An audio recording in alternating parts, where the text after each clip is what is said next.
peeps. Yeah, again, you know, with Mr. George Carlin, you know, Mr. George Carlin. What Mr. George Carlin have to say today? Rights and privileges. Big difference.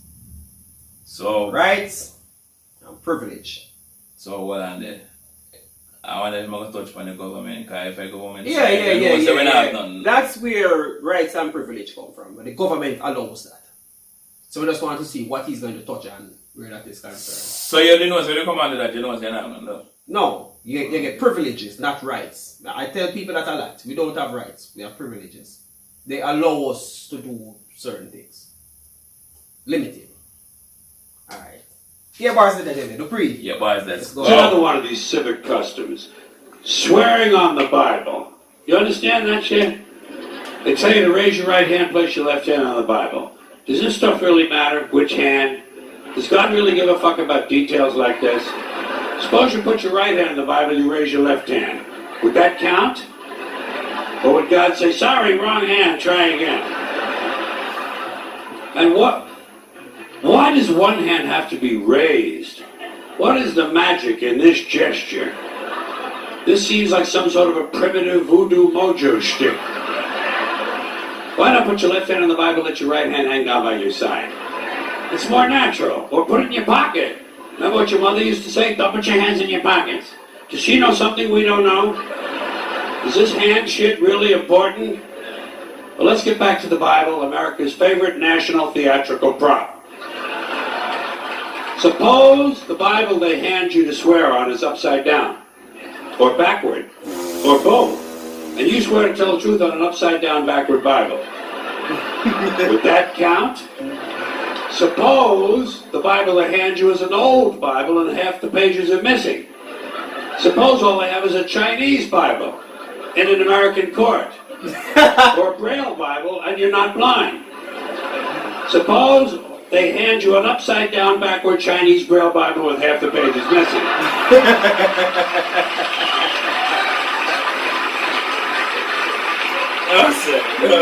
At what point does all of this stuff just break down and become just a lot of stupid shit that somebody made up? They fucking made it up, folks. It's make-believe. It's make-believe. Now, all right. Okay. Let's leave the Bible aside. We'll get back to the science fiction reading later. The more important question is, what is the big deal about swearing to God in the first place? Why does swearing to God mean you're going to tell the truth? Wouldn't affect me. If they said to me, you swear to tell the truth, the whole truth, and nothing but the truth to help you God, I'd say, yeah. I'll tell you about as much truth as the people who wrote that fucking Bible. How do you like that? Huh?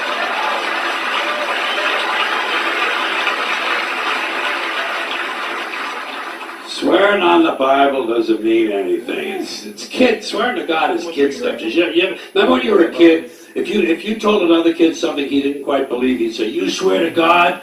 I would always say, yeah, I swear to God. Even if I was lying. Why not? What's going to happen if I lie? Nothing. Nothing happens if you lie. Unless you get caught, and that's a whole different story. Sometimes a kid would think he was being slick with me, and he'd say, you swear on your mother's grave? I'd say, yeah. Why not? First of all, my mother was alive. She didn't even have a grave. Second of all, even if she was dead, what's she going to do? Rise from the grave and come and haunt me? Come and haunt me? Oh, because I told a lie to an 8-year-old? Get fucking real, will you?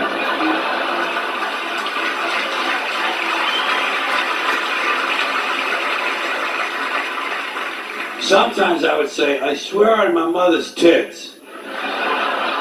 Kids are impressed with things like that. I mean, I don't care about my mother's tits either. I didn't care if they fell off. Fuck her. Not my problem. They're your tits, Ma. You keep an eye on them. Swearing to God doesn't mean anything. Swearing on the Bible doesn't mean anything. You know why? Because Bible or no Bible, God or no God, if it suits their purposes, people are going to lie in court. The police do it all the time.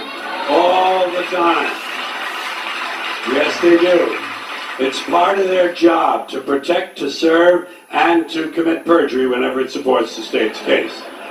Swearing on the Bible is just one more way of controlling people and keeping them in line, and it's one more thing that holds us back as a species. Here's one more item for you, the last in our civics book, rights. Boy, everyone in this country's always running around yammering about their fucking rights. I have a right, you have no right, we have a right, they don't have a right. Folks, I hate to spoil your fun, but there's no such thing as rights, okay?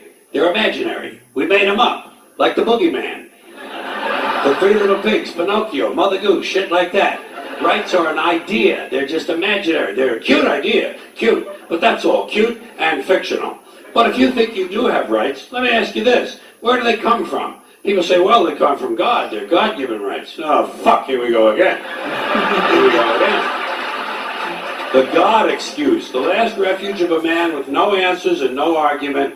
It came from God. Anything we can't describe must have come from God. Personally, folks, I believe that if your rights came from God, He would have given you the right to some food every day, and He would have given you the right to a roof over your head. God would have been looking out for you.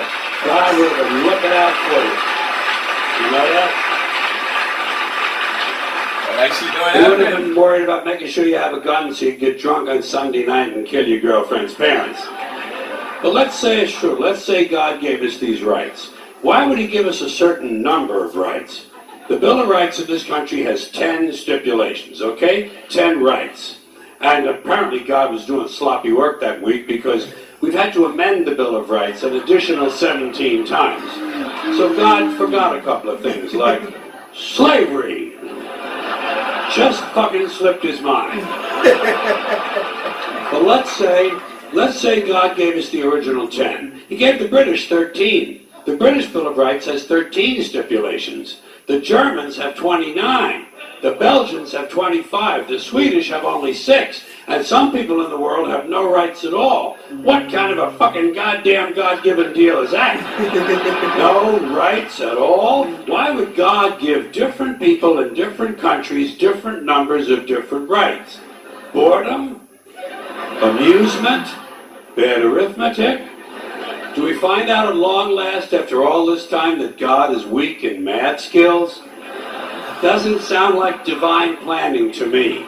Sounds more like human planning. Sounds more like one group trying to control another group. In other words, business as usual in America. Now, if you think you do have rights, one last assignment for you. Next time you're at the computer, get on the internet, go to Wikipedia. When you get to Wikipedia, in the search field for Wikipedia, I want you to type in Japanese Americans 1942, and you'll find out all about your precious fucking rights, okay? All right.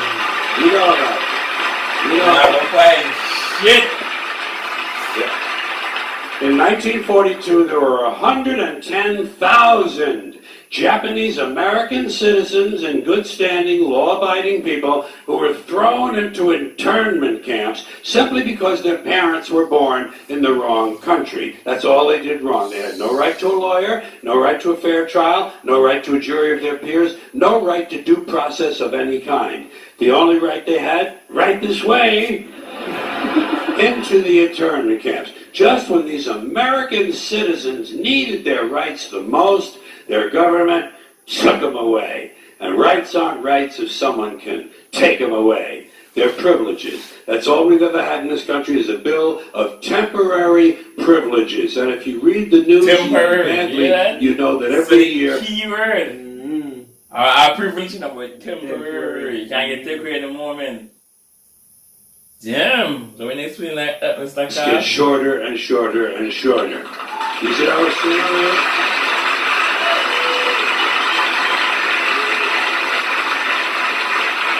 Yeah.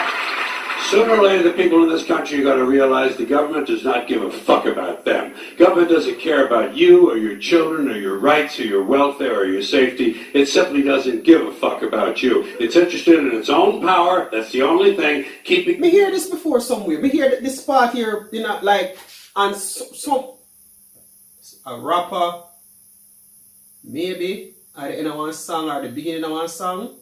I think me hear this. Oh, so that part. Yeah. It would have sound something like Immortal Technique. Okay, yeah, because you know Immortal Technique, who would have played them next time. Yeah, something like that, I believe.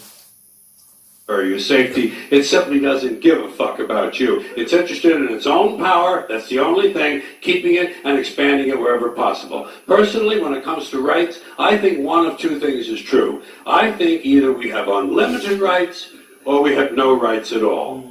Personally, I lean toward unlimited rights. I feel, for instance, I have the right to do anything I please. But if I do something you don't like, I think you have the right to kill me. So where are you going to find a fairer fucking deal than that? So the next time some asshole says to you, I have a right to my opinion, you say, oh yeah? Well, I have a right to my opinion, and my opinion is you have no right to your opinion. Shut the fuck and walk away. Thank you.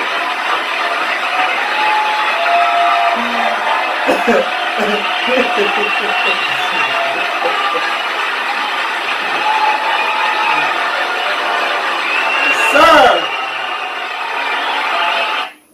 As we always say, that's the boss right here, sir. Definitely. Someone said, so I have the right to my opinion. Yeah, Right. I have my right. So fuck your opinion.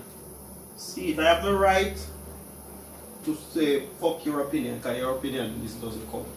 Your opinion isn't even right in the first place. Much less to have a right. Yes, sir. Alright, so another one from Mr. Carl. Mr. George Carlin. Alright, on to the next one. 8 bars. Let's go. Yeah.